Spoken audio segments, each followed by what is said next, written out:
Putting God first can be difficult. What can we learn from Cain, who refused to put God first?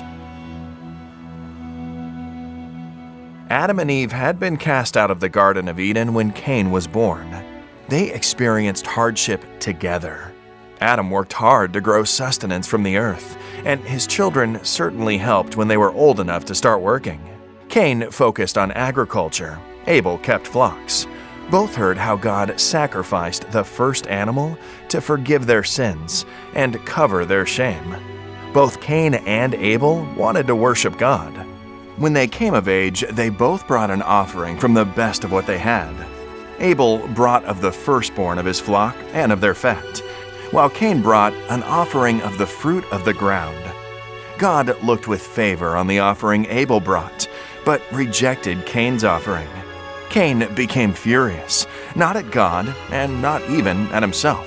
He was furious with Abel, his brother. But Cain clearly rejected God's instruction of what an acceptable offering should have been. In humility, Cain should have arranged with his brother to have an animal sacrifice. He didn't. Perhaps he thought he would do his best, and that should have been enough. Sometimes we decide to make our own rules when it comes to our offering. This is a mistake. God is God, and we are not. The instructions on what we should do with our tithes and offerings are clear, and we must follow them. Once rejected, Cain could not bring himself to be vulnerable and talk to God, his parents, or even his brother.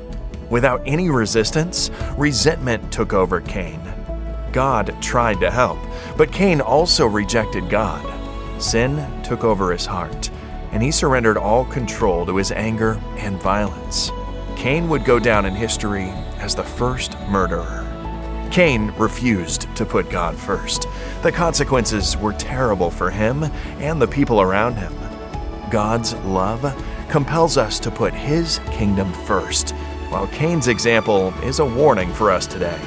But we don't have to be like Cain. As we return our tithe and promise, we are challenged to put God first.